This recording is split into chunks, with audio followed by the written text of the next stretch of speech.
Évangile de Jésus-Christ selon Jean, au chapitre 6.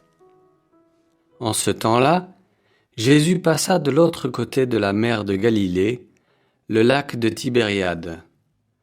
Une grande foule le suivait parce qu'elle avait vu les signes qu'il accomplissait sur les malades.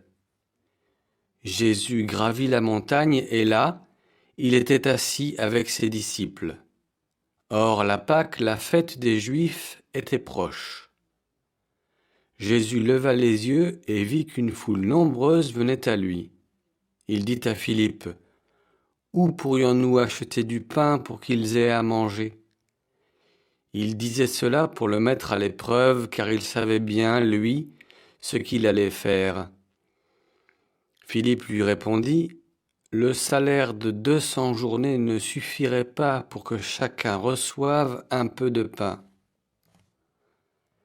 Un de ses disciples, André, le frère de Simon-Pierre, lui dit, « Il y a là un jeune garçon qui a 5 pains d'orge et 2 poissons, mais qu'est-ce que cela pour tant de monde ?» Jésus dit, « Faites asseoir les gens. » Il y avait beaucoup d'herbe à cet endroit. Ils s'assirent donc au nombre d'environ 5000 hommes. Alors Jésus prit les pains et, après avoir rendu grâce, il les distribua aux convives. Il leur donna aussi du poisson, autant qu'ils en voulaient.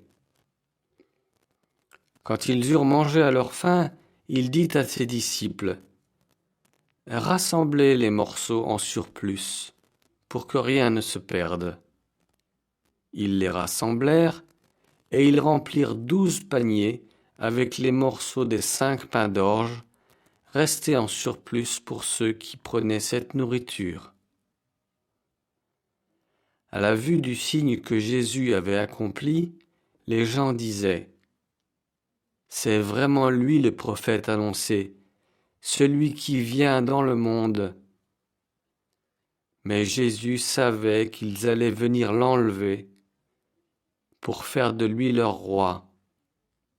Alors de nouveau, il se retira dans la montagne, lui seul.